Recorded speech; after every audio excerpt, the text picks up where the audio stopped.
Hi, I'm Brian Mullin, and this is Balls Out Physics, episode 5.2, the conservation of momentum in space. Now, in the last episode, I looked at propulsion in a vacuum chamber, and the real reason I wanted to do that was to try and show how difficult it would be to construct a vacuum chamber that accurately resembles or accurately models an infinitely expanding outer space. And a lot of people offered to contribute to a GoFundMe account or donate to building one of these. And while I really appreciate it, there's already somebody out there who's working on one of these, and he's a guy named Rob Durham. You might be familiar with his work. If not, check out his channel. He actually sent me a message about his work on vacuum chambers, and he's done some propulsion tests with CO2 cartridges, and that's why I thanked Rob in the last episode and for that idea. And he's also looking at doing some experiments with radiation inside, or thermal radiation inside the vacuum chambers he's constructed. And he spent, it sounds like, a good amount of money on this, so there's already somebody out there doing it. If you want to donate to anybody, please try to get in contact with him. I asked him if he would mind if I promoted his stuff, and well, I wanted to get this episode out, so I didn't wait for a reply. Sorry, Rob, but I figured you wouldn't mind people donating money for all of your hard work. He's also working with an Australian engineer, but he and an Australian engineer are both working on this, and they're both engineers, which is really awesome to talk to other engineers about this stuff. There's a lot of people that are seeing the flaws in the model of our world and space travel and all kinds of things. So I wanted to get back into the action-reaction problem in space and also the conservation of momentum. One of the biggest, or the typical solution I kept getting for the action-reaction problem is you use the conservation of momentum to design a propulsion system. And I'll get into how that equation is derived in a second, but I also mentioned looking at the compressed gas as a spring, because maybe it's easier to visualize that way, kind of going over the example in episode 5 again, and then go into the conservation of momentum. So when you take a spring, this is the biggest spring I had, unfortunately, but when you take a spring and you push in on it, when you compress it, it pushes back on your fingers or whatever you're using to compress it with, right? Action, reaction, typical stuff. Now, to calculate the force in a spring, or the force required to compress a string, we use what's called Hooke's law, and that's what this is right here. The force to compress the spring is equal to negative k times x, and negative k is basically the stiffness of the spring, and it varies between different springs. And then x would be the distance required or the distance of compression that you apply. So if I compress it this much, there would be that much force in it, depending on what that distance was that I compressed it. And then you compress it more, there's more force, and then more and more force. Does that make sense? And so that's the reason it's negative, because it's the amount of force required to compress the string. And then whatever force that is pushes back on both of my fingers with that force, that reaction. Okay, so the reaction on each one of my fingers is equal to Fs. Okay, pretty simple. And so somebody suggested on episode 5 or used a spring. We were talking about the spring and how that could explain the compressed gas in a container that was sprayed out into space. That's what I talked about in episode 5, and how that could possibly explain the reaction. And so I thought that was a really good analogy and a good way to simplify it and look at it. So what I did was I drew the container here with a spring, a compressed spring in it, instead of the gas. The spring is basically taking the place of the gas, to simplify it. And so what I've also set up here are 3 time intervals, okay? And the spring has been compressed right here to over a certain distance x, which I've got down here. Okay, so this is actually time equals 0. And we're going to say the shuttle is on this side of the container, and then space is on this side of the container. Okay, this is the same container at 3 different time intervals. Okay, so 1, 2, 3. It's the same thing. So what happens is we compress this string, or the spring, and get a force, Fs.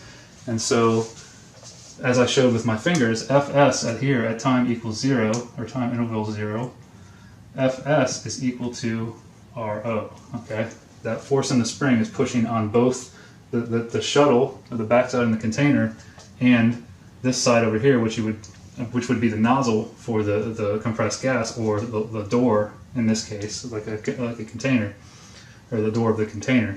Okay, and so Rho is pushing on both surfaces, and so simulating the compressed gas, the lid flings open. And that's what we have here. And we assume that it opens so fast that it doesn't hinder the spring expanding at all. The spring just immediately starts to expand, just like the gas would expand out into space. And since it's springing out into space, there's no resistance at all.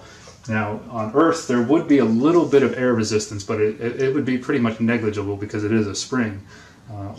But the best place to test this would be in a vacuum chamber. However, I don't think the air pressure would make that much of a difference. But so the door flings open, and here at time interval 1, that doesn't mean 1 second, whatever that would be fractions of a second, because this thing's going to spring out very quickly.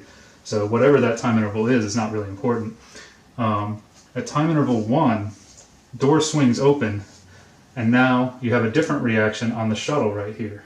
But that reaction is less than your original reaction, because if you think about it, if I just move my thumb, I just move one side, the door would be, my thumb would be the door. As the door opens, immediately after the door opens, the load on my index finger becomes less, right? It makes sense.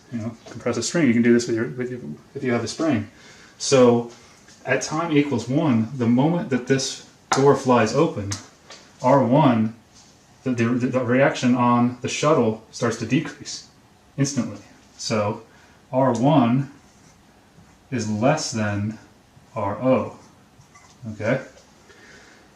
And so now I drew this orange because the spring, the red represents the most compressed state. Now orange, the spring is relieved a little bit, and it's starting to come out of the container at time interval 1. Okay? Now we move down to time interval 2, and this is when the spring has now become completely relieved. It's like this. It's completely relieved now.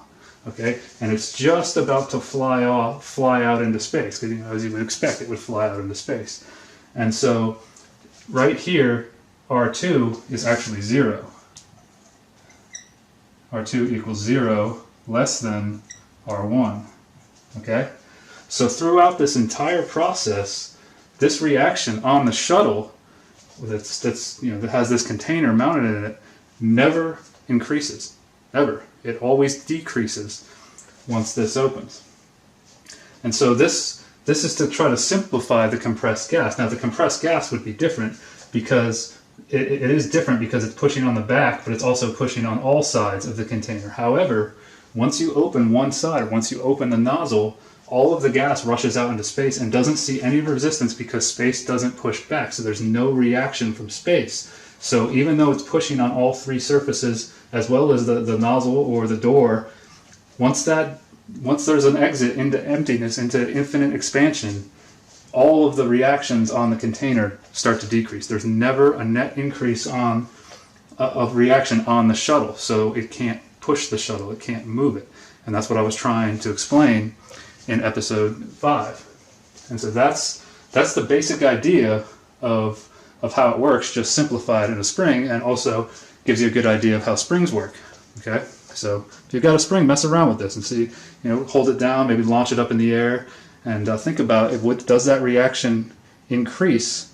You can push it down on a table and watch it fly up. Does the reaction increase once you let go of the spring, like the load being pushed down on the table? Because remember, action, reaction, just everything we do is basically action, reaction. Okay, so that's the idea explained as a spring, and then of course in episode 5, a few people commented that the conservation of momentum explains this. Now I want to look at another example to do this, to talk about the conservation of momentum, but I figured we should break it down first. So let's go ahead and erase this. Now that that's all been covered, let me get my whiteboard a little more secure. Now, the conservation of momentum, how is that actually derived? Where does that come from? It's an equation, right? And this is what is used to design these propulsion systems, basically. Well, it comes from Newton's third law, action and reaction. Newton's third law says F1 is equal to negative F2. Okay? Force 1 is equal to the opposite, equal and opposite reaction, F2. As I crouch and push it down on my feet, the floor pushes back with negative F2, or however you want to look at it, okay?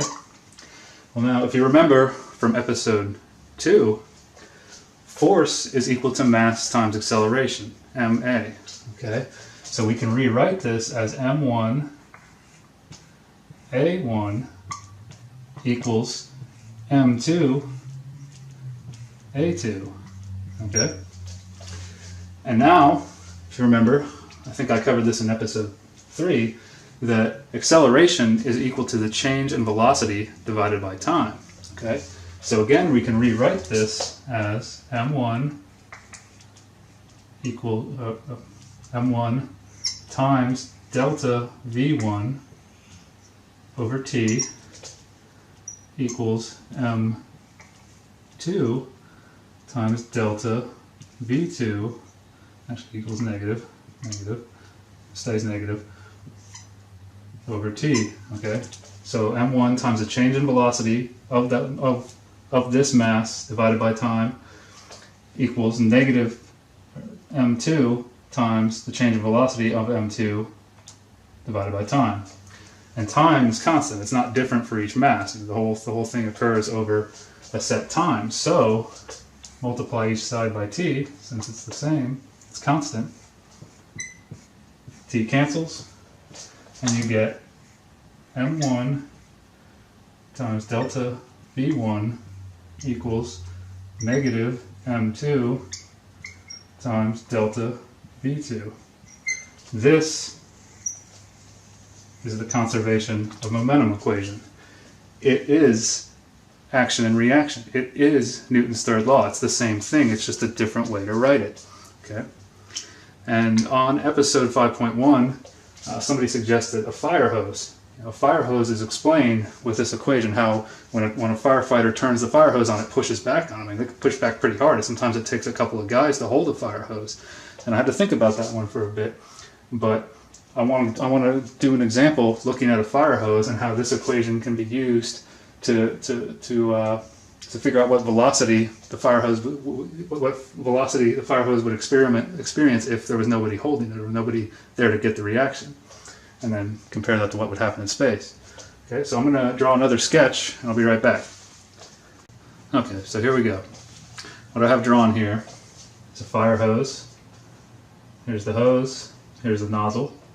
Okay, up here I have the equation. What I did was I said the reaction from the force of the water on the hose, the reaction acts to the right and the force of the water acts to the left. And what I'm saying is your right is positive, your left is negative.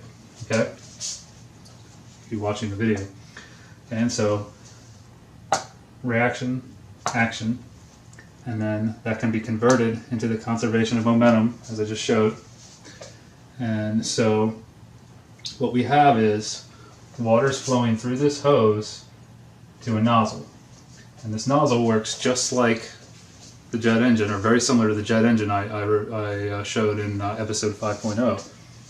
And so you have water flowing through this hose, through the fire hose, and it gets to this nozzle. And as you can see, the shape reduces the area of flow, so the energy of the water increases, and that's what this red line represents, is the increase in energy, which is results in an increase in velocity as the water comes out of the end of the hose. Okay?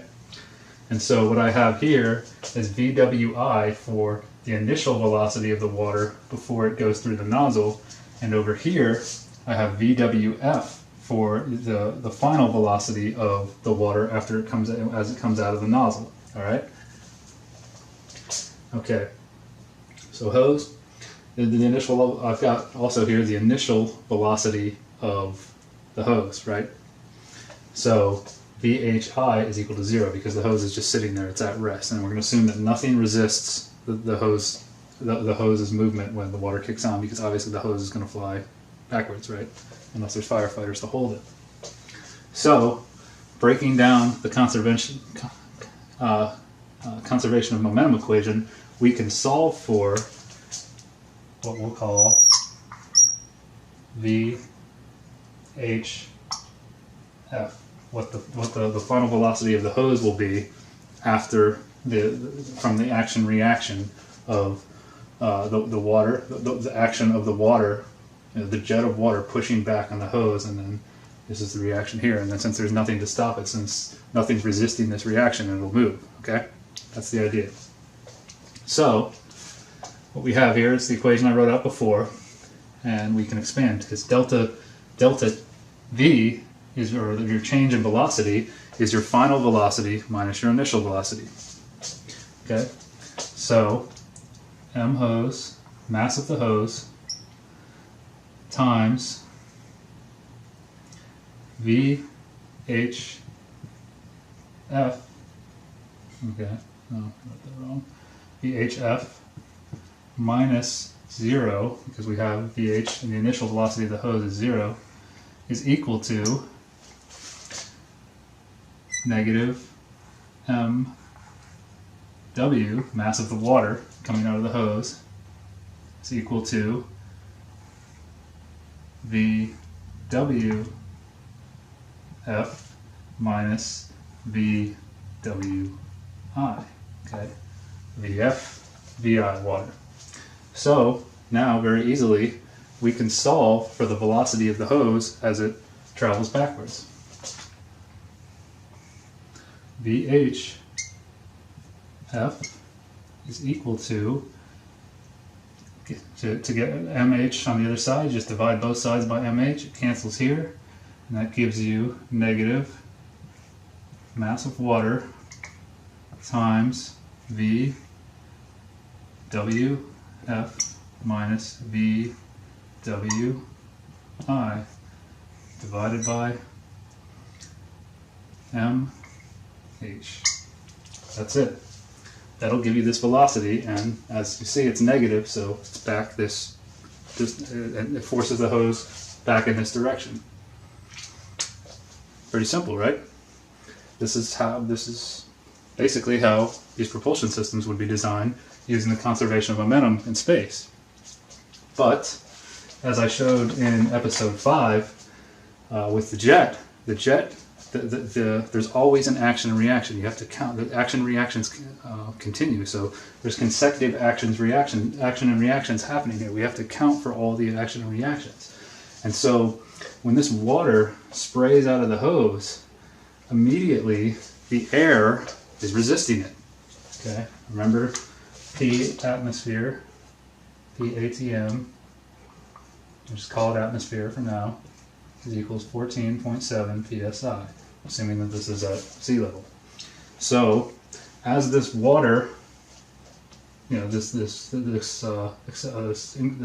accelerated water, the increase in velocity comes flying out of the nozzle, the air is trying to resist it, but obviously there's so much energy here that the air can't resist the end of the stream. But just like in the jet engine, it is pushing down from above and below, and that's what creates this stream here. That's what holds it in a water jet coming out of the end of the hose, is this pressure. Okay, and so eventually the air will slow the water down, and you do have the weight of the water pulling it down, so you'll get more of a shape like this. If it doesn't spray infinitely, eventually the weight pulls it down, and the air pressure does slow it down. But that is what creates that jet effect, and it is the air pushing back on the water that continues the action and reaction process. So now here, see all this, you basically have R water equals negative F air in a nutshell. But this sends like a ripple through the air, and it's like dominoes of air being pushed backwards until the air finally resists it. And it happens instantaneously when you turn the hose on, and that's why you get kicked backwards. I mean, you just can't see it because it's air.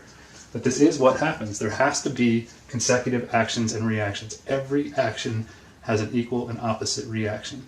Newton's third law, I believe it's true. It's everyday life. We know this. We experience it all the time when we're walking around, picking up a toothbrush, brushing your teeth. Every single thing we do has an action and reaction. If it didn't, we couldn't move. We could not control our movement. Okay? So, pretty simple. So, let's now consider this in space. All right?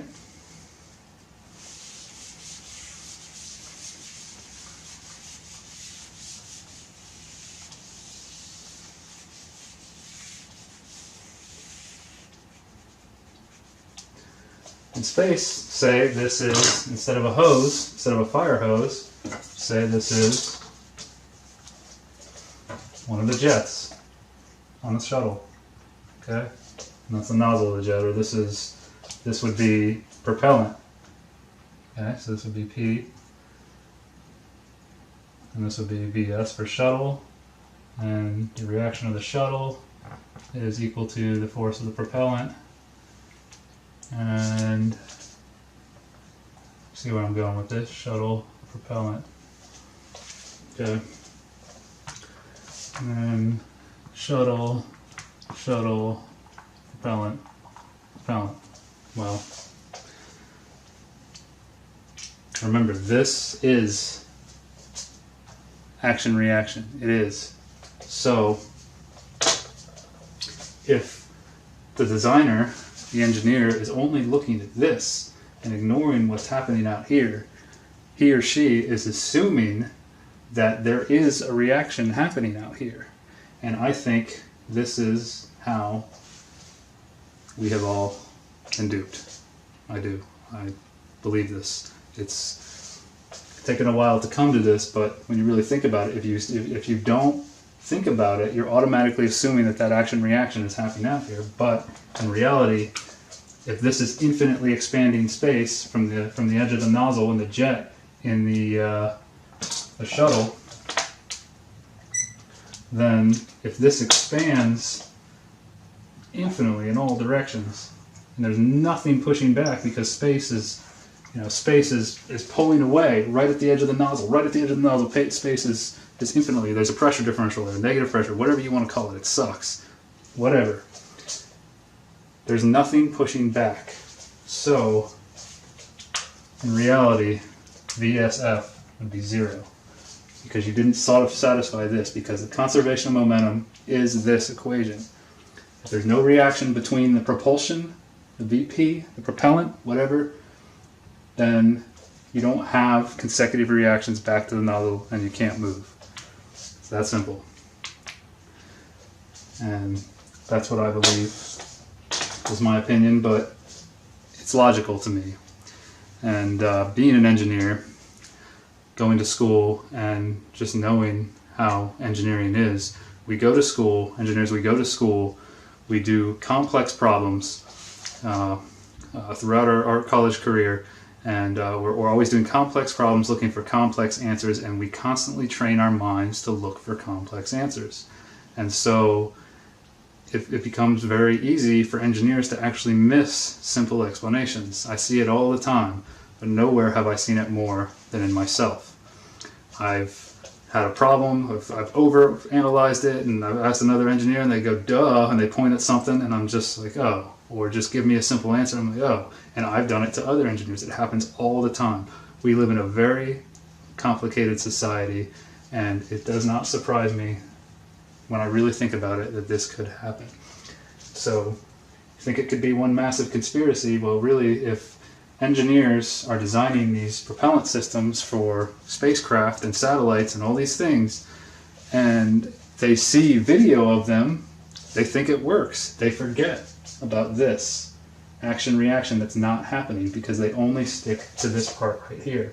And if you just stick to this, you will get a velocity. If you do this calculation like I just did and ignore what's going on out here,